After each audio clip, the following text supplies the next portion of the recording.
Do you know how World War I often gets boiled down to that one gunshot in Sarajevo? Most people point to a single trigger.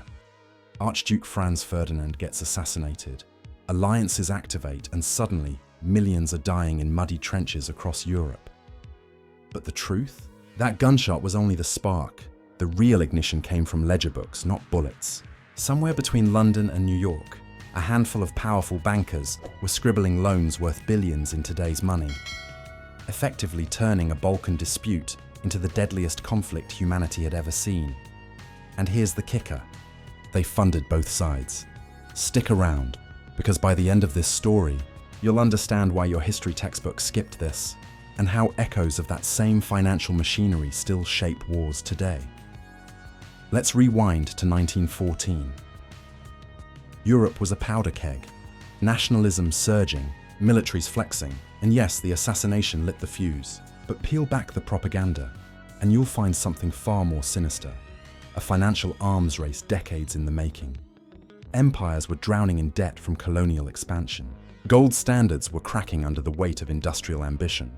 And behind the curtains, it wasn't kings or kaisers pulling the strings.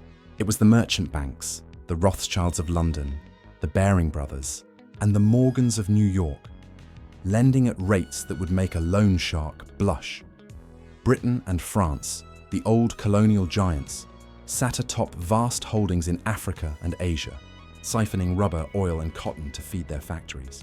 But all that power came at a cost. Debt piled up, often financed by private bankers. Germany, the latecomer to empire, scrambled for scraps in Morocco and the Middle East to feed its steel mills. Meanwhile, Russia and Austria-Hungary, both fragile and overstretched, borrowed heavily just to keep their multi-ethnic empires glued together. By 1914, the global economy was a fragile web tied to the gold standard. Every nation's currency was backed by bullion. One hiccup in trade or tariffs, and gold flowed out like blood from a wound. The imperial rivalries weren't just about borders or prestige. They were about economic survival. Even Britain's naval blockade of German ships in the North Sea wasn't just a military move.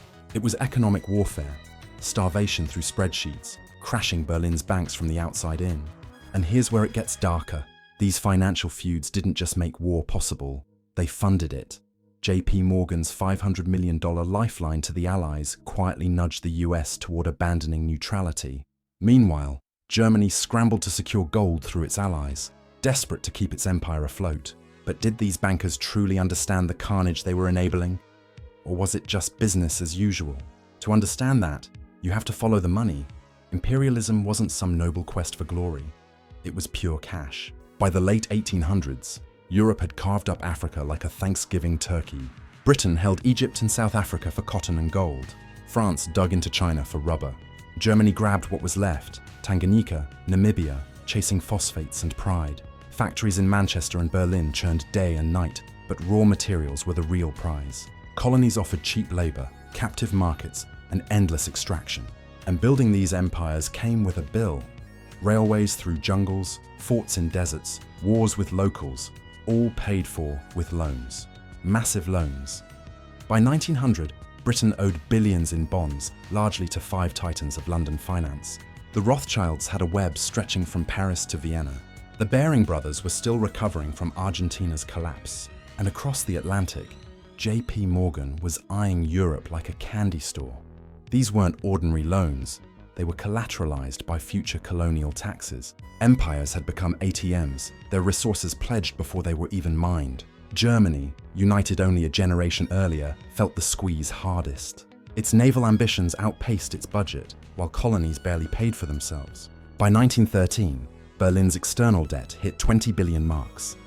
France held billions in Russian bonds, and Russia itself, drowning in 6 billion francs of debt, was practically a financial puppet of Paris. It was monopoly, but the pieces were nations. By the early 1900s, this debt pyramid was shaking, tariffs spiked, trade wars raged, and every minor crisis sent gold fleeing from one capital to another. Kaiser Wilhelm wasn't paranoid about encirclement. He was staring at potential bankruptcy. If Britain choked off Germany's access to gold and colonies, the Reich would collapse, and through it all, the banks thrived. Every new tension meant new loans and higher interest. By 1914, Europe's economy was a house of cards, each empire mortgaged to the same lenders. The gold standard, once hailed as stability, had become invisible handcuffs. Every currency was chained to finite bullion. Britain held 40% of the world's gold reserves, thanks to South Africa and Australia. Germany's vaults, meanwhile, were nearly empty. When crises hit, like the 1911 Moroccan showdown, gold fled Berlin, interest rates spiked, and ordinary citizens paid the price. Factories shut down, bread riots broke out, and the solution was always the same. More colonies, more extraction, more loans. Even the alliances themselves weren't just promises, they were contracts. The 1887 reinsurance treaty between Germany and Russia was a neutrality clause disguised as a financial hedge. The 1915 Treaty of London, the one that flipped Italy to the Allies, came with a secret $50 million loan, and the infamous Sykes-Picot Agreement carved the Middle East like a corporate merger, securing oil fields long before the war even ended. Germany, boxed out of much of the global capital market, turned inward. It lent heavily to Austria-Hungary, by 1918 covering 71% of Vienna's debt, stripping its allies' gold vaults bare just to keep both afloat. Millions died on the front lines, but the real moves were made in Frankfurt, London, and New York, and that's where one man changed everything, J.P. Morgan Jr. When the war erupted, the US was officially neutral. President Wilson preached peace. The public agreed. But Morgan smelled profit. His firm became the Allies' exclusive purchasing agent, handling over $3 billion in supplies, food, and weapons. That's over $80 billion today. In 1915, he orchestrated a $500 million loan to Britain and France, the largest foreign bond issue in history. From that moment, neutrality was a myth.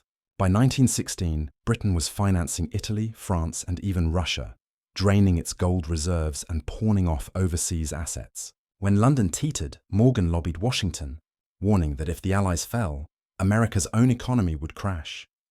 By 1917, the US entered the war, not just for democracy, but to protect Wall Street's balance sheets. Germany, meanwhile, resorted to desperate gold shipments through the Ottomans to prop up Vienna. It backfired. The Reichsbank flooded the economy with paper money, and inflation spiraled out of control. World War I cost roughly $28 billion, an unimaginable sum at the time. Taxes covered only a fraction. The rest came from war bonds. Patriotic citizens unknowingly filling the pockets of Rothschilds, Morgans, and their European counterparts. By 1918, the guns fell silent, but the ledgers didn't. They broke the world. The Treaty of Versailles wasn't peace, it was a debt trap. Germany's reparations fueled hyperinflation, paving the road straight to Hitler. The bankers had survived. The empires had not. That one bullet in Sarajevo was only the pretext. The real war was waged in vaults, where gold trumped glory and interest outlasted empires, and the echoes. You can still hear them today, in every sanctions tweet, every IMF bailout, every whispered negotiation over debt and power. If this video gave you value, hit like, subscribe, and share it with someone who thinks war is only fought with weapons, not with numbers. Because sometimes the pen doesn't just sign peace treaties, it writes the wars themselves.